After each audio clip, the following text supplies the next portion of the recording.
Kansas City Chiefs and the New York Jets. This is 8.5 or 9. We can still get a teaser leg in at some of the books out there on the Chiefs. The Jets have looked very bad, and they continue to get told that their quarterback is going to be the quarterback, and that poor guy keeps getting rolled out week after week. And I almost am starting to feel sorry for Zach Wilson. The reports are coming out that he bought the whole team ice cream yesterday to because and I'm not, that's not like me trying to be funny. Literally, that's real. That's real. He bought he bought the whole team ice cream yesterday, basically because I know you all hate me, so here's ice cream, to try to get make you feel better about me. 41.5 is the total. Steven, again, just Chiefs are going to win. It's just one of those things of do you feel comfortable laying the big number? What do you honestly think that the backdoor type situation could be in a game like this? What's the over under and how many times we're going to see Taylor Swift throughout the course of the game? I mean, maybe that's what we should be really handicapping here more is, the Taylor Swift factor in all this thing. I want credit that I was the first to start using song lyrics in copy. All right. I want credit for that, Adam. You weren't even close to the first. Oh, come on. I was closer to the first than all these hacks on social media. That's for damn sure. Hey. We don't need any bad blood here amongst the quitting. Can one of you explain to me why Jets money is coming in to move this from 9.5 to 8.5? I get low total. Generally, that's a lot of points for a low total, but also Zach Wilson is the worst quarterback on the planet facing a really good defense, and the team hates him, and they've quit on him, and they're yelling on the sidelines, and everybody's upset, and the coach has done a complete 180 going from throwing him under the bus last year to now defending him at the podium, which everybody sees through. Teaser leg of the century, gentlemen. And very easy partner with the Eagles this week. I just went and looked. There's no weather concerns or anything like that to where maybe it could muck the game up or something. So teaser leg of the century. Nothing's ever a guarantee, but tell me how the Chiefs don't win by 3.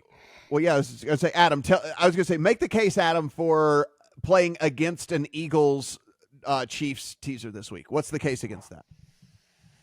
The case against an Eagles Chiefs teaser is that we really have not seen Philadelphia look totally itself quite yet. And again, I'm not trying to tell you that this is what you shouldn't do, right? Sure. I'm just telling you this is the case.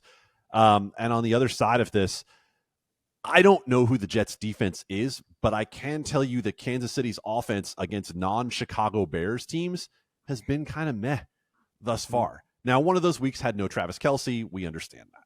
But the 17 against Jacksonville probably could have been 24 if they had really gone down at the end of the game. But let me talk to you about the Jets defense, because we're all taking for granted that the Jets defense is elite.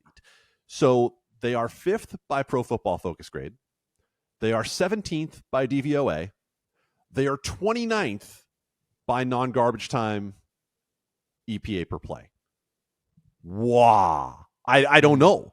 Yeah. I don't know. They're elite against the run, and by EPA per play numbers, they're really bad against the pass thus far. And, I don't need to tell you who's on the other side of the field for the Kansas City Chiefs. So I could make you the case that Kansas City's offense has not really hummed outside of the Bears. I could make you the case that Philadelphia is not playing its best ball. But when Sunday gets here, if you have a Chiefs-Eagles teaser in your account, you should feel pretty good about it. Yeah, I mean, Steven, I actually am kind of the guy who thinks the Chiefs offense is going to look better and better and better each week, right? Because it is... What would make you think that?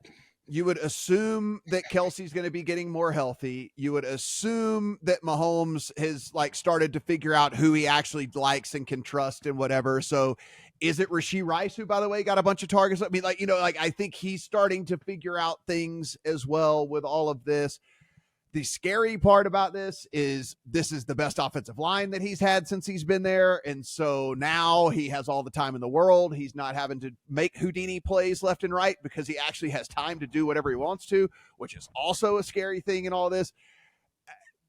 I just don't know where the defense is good. I just don't know where the Jets score enough could the Chiefs cover 8.5 or 9 by only scoring 17 points in this game? And I think the answer is yes. Like, I honestly think that the answer is yes. So I just don't know the case, I guess, for the Jets on the other side, other than, like you said, just the traditional fundamental thinking, which is 9 points, 41.5. You take the 9 points into 41.5. And Zach Wilson's holding the ball longer than any quarterback in the league. Like, well, if you play it out the way that you just said, Matt, right? Then the Jets team total, which is still abysmally low, is 15.5, right?